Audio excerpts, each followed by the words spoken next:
জয় যিশু, হালেলুয়া। ঈশ্বরকে ধন্যবাদ দিই। সুন্দর সকাল প্রভু দিয়েছে। আজকে বৃষ্টি হচ্ছে চারিদিকে, আর এই বৃষ্টির মধ্যেও প্রভু আমাদেরকে সুরক্ষিত রেখেছে, সুস্থ রেখেছে, তাই প্রভুকে ধন্যবাদ দিই। তা আজকের বিষয় আমি যেটা বলতে চাই, প্রভুর বাক্য আমাদের প্রত্যেকের পাঠ করা দরকার আছে। কেননা প্রভুর বাক্যে সেই ক্ষমতা আছে, প্রভুর বাক্যে সেই শক্তি আছে, কারণ প্রভুই সেই বাক্য। তাই যোহন লিখিত সুসমাচার 1 অধ্যায় 1 পদ বলছে, আদিতে বাক্য ছিল আর বাক্য ঈশ্বর ছিল। তাই বাক্যই ঈশ্বর। তাই যখন আপনার মধ্যে বাক্যের পরিপূর্ণতা থাকবে, ঈশ্বর অবশ্যই আপনার জীবনে কাজ করবে।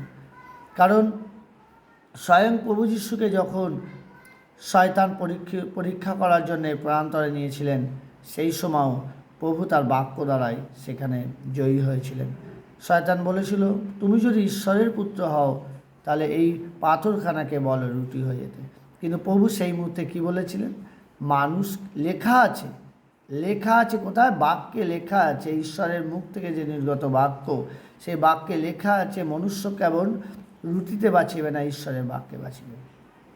তাই আজকে বলবো প্রিয় ভাই বোন, যদি ঈশ্বরের বাক্য আপনার হৃদয়ে আছে, ঈশ্বরের বাক্য আপনি নিয়ে চলছেন, আপনি সকল কিছুতে জয়ী হতে পারবেন। কারণ শয়তান আমাদেরকে প্রতিনিয়ত পরাস্ত করার চেষ্টা করে। কেন প্রভু যিশুকে স্বয়ং চেয়েছিলেন পরাস্ত করার।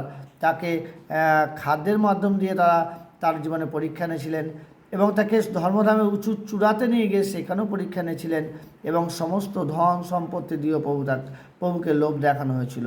কিন্তু শয়তান পরাস্ত হয়েছিল, কারণ তার কাছে বাক্য ছিল।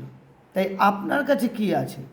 আপনার কাছে হতে পারে টাকা পয়সা, ধন দৌলত, গাড়ি বাড়ি, সকল কিছু আছে, কিন্তু আপনার কাছে কি বাক্য আছে?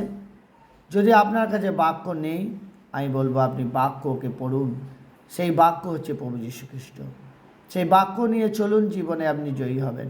কারণ প্রভুর বাক্য আমাদেরকে সাহায্য করে সকল দিক দিয়ে বাঁচাতে। কারণ শতপথীর দাস অসুস্থ হয়েছিলেন, সেখানেও শতপথী বলেছিলেন, প্রভু আপনি শুধু বাক্য বলুন। আর বাক্য যখন বলেছেন, সেই মুহূর্তে সেই দাস সুস্থ হয়েছেন। তাই আপনার মুখের কথা, আপনার মুখের মধ্যে দিয়ে যে বাক্য নির্গত হয়, ঈশ্বরের বাক্য, পবিত্র বাক্য, অবশ্যই আপনার জীবনে ফলস্বরূপ হয়ে আসে। তাই প্রভুকে ধন্যবাদ দিই। আজকের বিষয়, আপনার কাছে কি বাক্য আছে?